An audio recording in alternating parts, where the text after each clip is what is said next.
الله الرحمن الرحيم. الحمد لله والصلاة والسلام على سيدنا ومولانا رسول الله وعلى آله وصحبه وتبعه وكل من والاه، وبعد، فإن كلمة الشكر منحتمة ندية عطرت بذا الجمع شذا وقرنفلا ومسكا ومندلا لكل القومة عليه والسهرة على شانه الحراس لحماه والحراس على إمكانه، أعني أساطين هذا الصرح القرآني القرائي وحكماءه وأساتذه وعلماءه وشيخانه قراءه وفقهاءه، فلهم جميعا أهل معهد محمد السادس للقراءات والدراسات القرآنية شكر كثير وثناء أثير، لتنحش كلمتي بينهم تبتغي موضع قبول. ثم أقول: هذه الكلمة إن أرادت أن تحيط قولا فصلا في موضوع ما جرى به العمل في القراءات يحسن بها أن تنفرع إلى 3 كلمات، لعل المقام لا يتسع لها بثلاثتها. كلمة أولى قائمة على بابة التعريف، كلمة في تحقيق المصطلح ومدى تراد في ما جرى به العمل مع الشهير أو المشهور أو المشتهر، ومع ما به الأخذ ومع المقدم والمصدر. ثم تتلوها كلمة ثانية مرامها التكشيف ليوضع ما جرى به العمل موضعه الحقيق به، لا إفراط ولا تفريط، لا غمط ولا تمطيط، لنعلم موضعه الأمثل بين الإلزام والإحجام، أعني إلزاما به وإحجاما عنه. ثم كلمة ثالثة ثابتة كلمة التوصيف لما جرى به العمل في تلقي القراءات القرآنية وعلومها بالقطر المغربي المنيف، ويقتصر هنا في إلقائها بما يسمح به مقام المسموع، وللتحصيل والتفصيل مقام المحرر المطبوع. أولا التعريف وما جرى به العمل بين الفقهاء والقراء قد سبق في مداخلة أخينا الفاضل سيدي محمد البخاري شيء من ذلك، لكن لا شك أن الحجية الأصولية للعمل عند المالكية بما اختصوا به من حجية عمل أهل المدينة وما صاحب ذلك من سجال كشأن الليث بن سعد فقيه مصر وإمامنا مالك وما كان بينهما من مراسلات في ذلك، هي على مر العصور محل الدرس والنقاش بين الاعتبار والإعمال بمختلف درجاته المتراوحة بين استحباب وإلزام، وبين رد ورفض على مختلف درجاته أيضا من كراهة وإعمال وإعدام. ومن ذلك ما أثر عن الرعيل الأول من قبيل قول عمر بن الخطاب وتحريجه على من يروي حديثا العمل بخلافه، وعن أبي الدرداء حين يجيب المستفتي فيورد عليه أنه قد بلغه غيره من كذا وكذا، فلا ينكره أبو الدرداء ويعتضد بما أدرك عليه العمل، يقول: نعم بلغني أنا أيضا ذلك، لكني أدركت العمل على غير ذلك. لكن المقام اليوم هو مقام القراء إلى الفقهاء، وإلا فإن ما جرى به في أصله وبالنظر إلى التصنيف فيه ومضامينه دائر حول المرجوح أو المفضول أو الضعيف، ويقابله الذي عليه النص والدليل والراجح القوي ونحو ذلك، فيكون الحكم بكذا مما جرى به العمل وكأنك تقول بعد المنطوق مفهوما آخر قد يعبر عنه إنما هو أمر جرى به العمل ولا دليل عليه يرجحه كالقول الآخر، أو هو قول واختيار ضعيف بالنظر إلى قسيمه. فالاعتداد بما وجد عليه الناس والاعتداد بالعرف له اعتباره عند الفقهاء والأصوليين خاصة عند المالكية، لكننا في مقام القراءة والإقراء مهما دافعنا أحوال الارتخاء وأوصاف الضعف وأسامي الوهن عن الذي جرى به العمل، فإنه لا سبيل إلى دفع ذلك كلية عن كل مستوياته وفي جميع فنونه. فما جرى به العمل في الرسم والضبط غير الذي جرى به العمل في الأداء، وهكذا. ويراد بالغيرية هنا غيرية رتبة وقيمة، فغيرية اعتبار، فغيرية مأخذ فأخذ. فالعمل الذي يجري ويشاع يرجى أن يكون محل اتفاق وائتلاف، ويقابله الرواية وتكون ساحة اختلاف. والعمل إذا صحب شيئا نفى عنه الاختلاف كما هو معلوم، العمل إذا صحب شيئا نفى عنه الاختلاف كما هو معلوم، لكنه ليس نفيا كليا حتى يعدمه من الوجود، وإنما قصد أنه لا خلاف في العمل به، ويبقى الخلاف في أصله الروائي لينظر فيه ناظر آخر فيحكم بحكم غير حكم الأول. وضربوا لذلك مثلا صفة أداء الاستعاذة بين الجهر والإخفاء، فاضطمت الرواية مسندة موثقة على وجه الإخفاء، والعمل ماض على الجهر فقط، وهو مروي أيضا غير مخترع. يذكر هذا ابن أبي السداد المالكي المالقي في شرح التيسير الدر النثير والعذب النذير، ينظر فلم يتناقض القول لانصراف الاتفاق إلى العمل دون الرواية. ثم نقل عن الداني من كتابه التمهيد أيضا مثل ذلك، وهو في حرفي مثواي وبشراي، مما يدل على أن ما جرى به العمل يبتغي الاتفاق، وأن الأصل الروائي يبتغي أن يتسع للاختلاف. فالمتأمل يجد الأمر لا يخرج عن الرواية وما صح منها، ولا يمضي بوجه من الوجوه إلى اختراع أو إلى ما لا يقوم به لا نص ولا قياس ولا إجراء على أصول الباب ونحو ذلك، فليس لأحد إلى ذلك سبيل مهما ادعاه، فإنما يجري العمل ضمن ما سمح به من الخلاف الثابت، فيرتفع الخلاف في العمل ويبقى مشروعا غير مدفوع في الرواية. ثانيا، ما جرى به العمل بين الإلزام والإحجام. ليس كل ما جرى به العمل يمضي به العمل، فإنه حيث جرى به العمل كان قوي الجانب، وهي عبارة خاتمة المحققين المغاربة في هذا العلم بلا منازع الإمام الفاسي رحمه الله، من قبيل الاعتزاء إلى أصل من أصول القراءة، أو التنصيص برتبته في متن من متونها، أو وجاهة لغوية، أو مطابقة قياسية، أو أدنى ملابسة من مثل اللطيفة والملحة، ولكنه في زمن آخر وظرف غير ظرف قوة جانبه لم يعد جريان العمل به من معتمد الإقراء، بل لزم أن يجري العمل بغيره. وهكذا ينظر في مضمون ما جرى به العمل، كيف لا وقد سبق ما في أصالة التعريف به وكونه فرعا عن الرواية، فعلى نجمه ما دام متلبسا بالاتفاق طردا وعكسا، كما أنه مقدم ما دام لا نكير عليه، وهو ما عبر عنه بفقد النكير. فلو أخذنا مثلا جريان العمل بالاقتصار في الأداء على أحد وجهي الخلاف في كل حرف ذي وجهين أو أكثر مما صح رواية، مما يبقي للمتروك رتبة الإهمال والإخمال، فيجري العمل بذلك دون نكير. فإذا وجد النكير خاصة بوجاهة سبب وقوته، وهو انتقال المتروك من رتبة الإهمال إلى رتبة الإعدام، نزول من الإهمال إلى الإعدام، كانت الدعوة إلى ترك ما جرى به العمل من الاقتصار واعتماد غيره ولربما ضده، لتنتقل الرتبة من الإهمال إلى الإعمال، ناهيك عن إمكانية رؤية ما في المتروك حينها غير ما رؤي فيه وله زمن الترك. وفي هذا قيل في صنيع الفاسي هذا التوصيف الدقيق: وقد أفاد الفاسي رحمه الله أن الشهرة دليل ناهض من أدلة التصدير، وعنوان لائح من عناوينه وإن لم يكن به، وأن من شأنه أن يحيل خلافيات الحرف إلى حكم الوفاق لتغييب المزاحم النديد، ولكنه يدلي بحقيق البيان أن هذا الذي بطأت به جمهرة الأخذ ولم يقع جهيرا في مستحر العمل لا ينبغي أن يتنكر له وتستدبر قبلته، وذلك رعيا لما يسنده من أصل موصول في الرواية والسماع، ومرجع وثيق في التلاوة والأخذ. لقد كان الوجه الشهير عنده محل تقديم وتقدير، ولكن اتساع درية الرجل ورحابة أفقه تأبى عليه أن يغمض من الوجه الخامل، كيف وهو يراه مسندا بصحة المخرج، مسددا بوجاهة النظر، ومؤيدا بموصول الأخذ.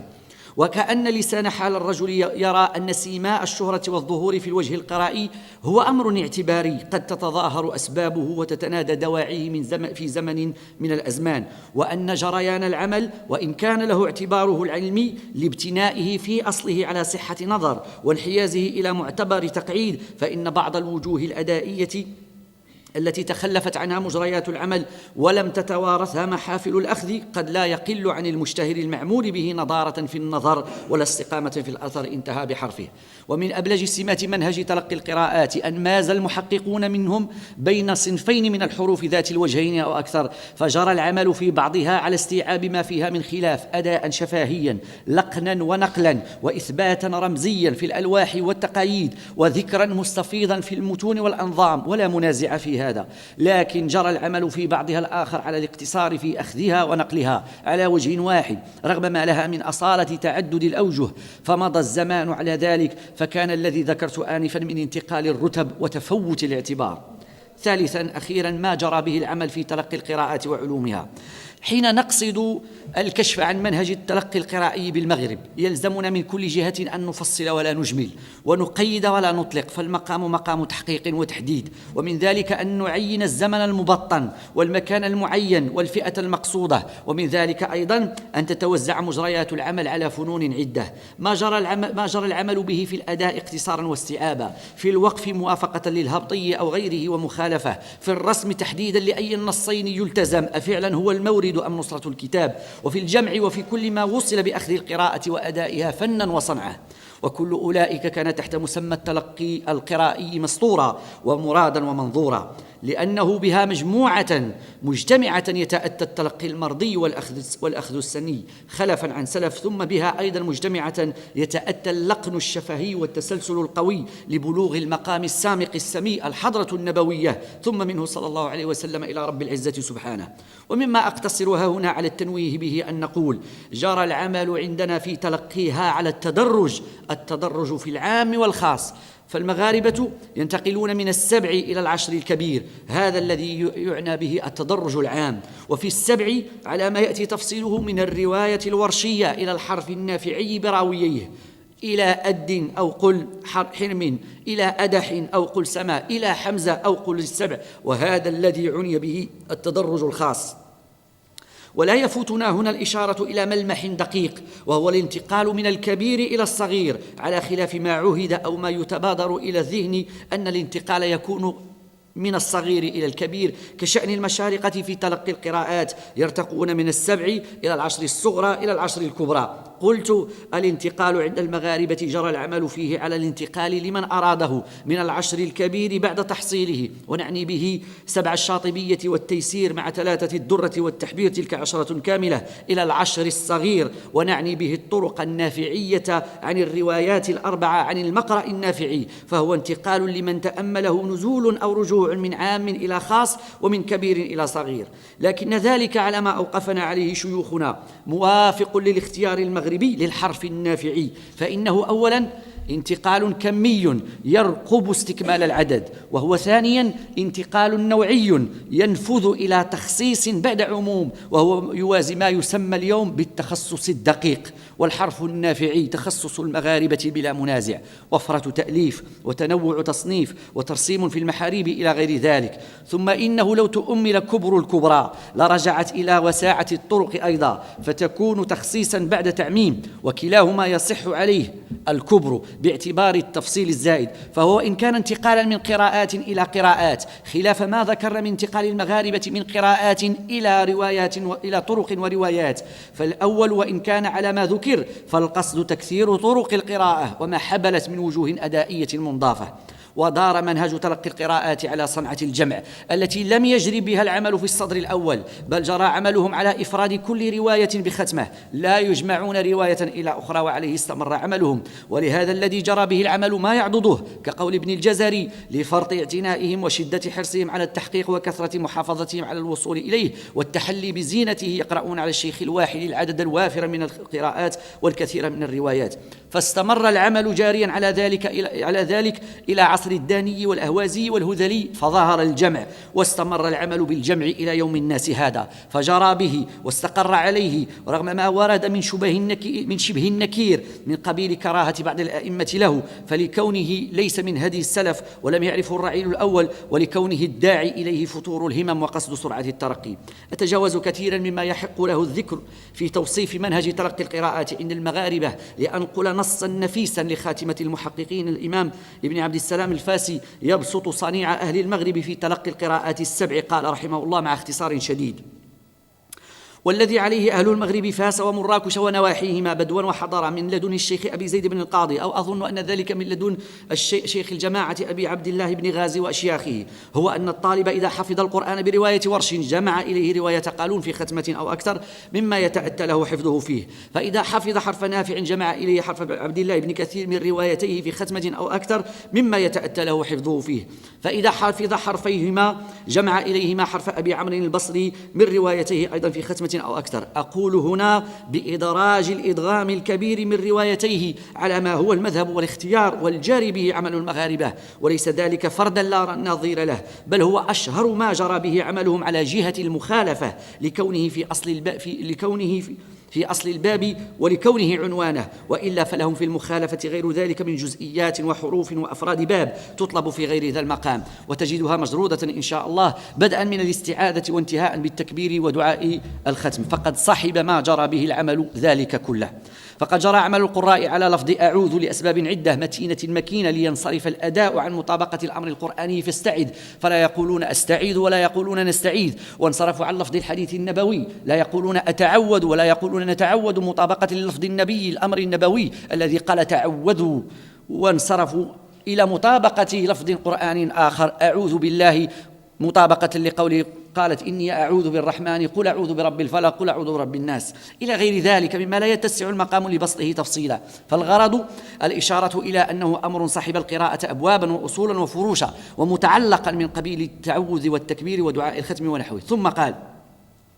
فإذا حفظ الأحرف الثلاثة جمع إليها الأربعة الباقية من رواياتها الثمان ولا يزال يوالي الختمات إلى أن يستمكن حفظه وينتهي إلى حال يرضى بها في نفسه ويرضى له بها شيخه ويأذن له في الاقتصار، يعني في القراءة دون الإقراء. وأقولها هنا أو في التعليم إن رآه أهلا له. انتهى كلامه. أقولها هنا أيضا هذا مما جرى به العمل ثم انقطع، وهو مما ينبغي أن يمتد به العمل وأن تعود المدرسة المغربية إليه. فما كل من ختم مأذول له في الإقراء، فانقطع للأسف العمل بهذا الإيذان، فكان الذي آل إليه أمر القراءة أداء وإسنادا، فسكوت الشيخ عن الطالب وعدم الإيذان له بالإقراء لا يتسع لأن يمضي الطالب بعد حين فيقرأ ويسند وهو غير مأذون له في ذلك، ولربما أقرأ بما لم يقرأ. ومضى الحال على هذا العمل، أعني إهمال الاستجازة والإيذان، ردحا من الزمان حتى تعذر وتعسر معه أن ينبعث عمل درس من منقده، ولقيت بعض المحاولات لذلك نكوسا أوقع في تلبيس أو تدليس. ثم قال رحمه الله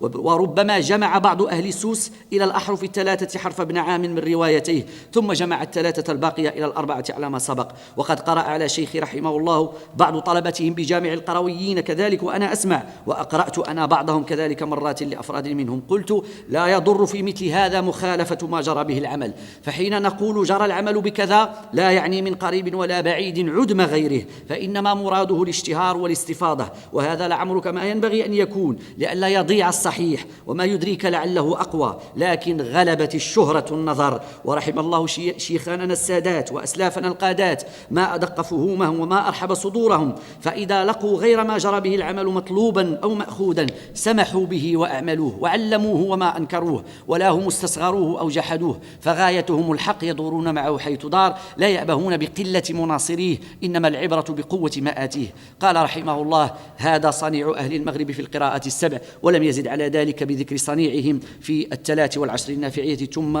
أقول جرى العمل في الأخذ القراءات على الاستعانة بمحفوظات تحكم الصنعة يتمهر بها المؤدي إتقانا لما تلقى وطلبا لرتبة الكمال ونيلا للمشيخة والرئاسة على جهة الرواية في الحد الأدنى، فلهم على سبيل التمثيل لا الحصر في نافع درر بن بري، والبرية عندنا في نافع كالحرز في السبع، وفي وقف حمزة وهشام الدالية كالحرز في السبع كالبرية في نافع، وفي الرسم والضبط كذلك لهم في كل فن من فنون القراءة ما يعتمدون يجري بمضمنه عملهم. خاتمة هي أمور قد لا تأتي بها العبارة في مقام اليوم على وجه التفصيل، ولا تأتي بالتمثيل الذي ينتهي إلى التحصيل. أقول أولا ما كل ما جرى به العمل يجري به العمل، والفعل هنا للحال والاستقبال. ثانيا ما جرى به العمل مقيد بزمانه ومكانه، والغلبة ليست هي الإطلاق ولا العموم هو الشمول ولا الكلي هو الكل. ثالثا لما جرى به العمل قوة جانب، على العبارة الفاسية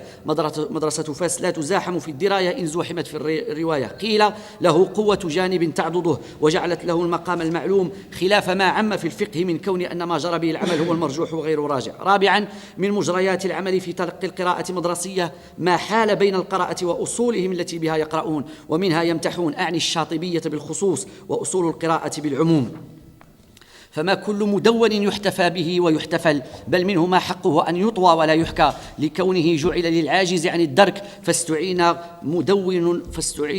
بالحفظ على الفهم فما جت الكفتان واختل الميزان. ليس عيبا أن يستعين الطالب بقوة حفظه في أمر لم يبلغه فهمه، الأصل أن يفهم، فلما لم يستطعه لجأ إلى أن يحفظه. إنما العيب أن يحتفى بمجرد الحفظ ويجعله البعض آية من آيات النبوغ زعما تتناوش الفرادة والتميز في أمر قائم على دقة الدراية. ثم أختم به وملحم دقيق لا ينبغي أن يفوت الآخذين بما جرى به العمل أن فشو ما يجري به العمل إنما يعينه فقد النكير. أقول هناك بعض الأمثلة التي يتجاوز المقصود، أن لا يتم تنزيل الذي جرى به العمل منزلة العصمة من الرأي، إلى هذا أفضل مقام من القال. وشرائف الصلوات والتسليمات على سيدنا ومولانا محمد وآله وصحبه، والحمد لله رب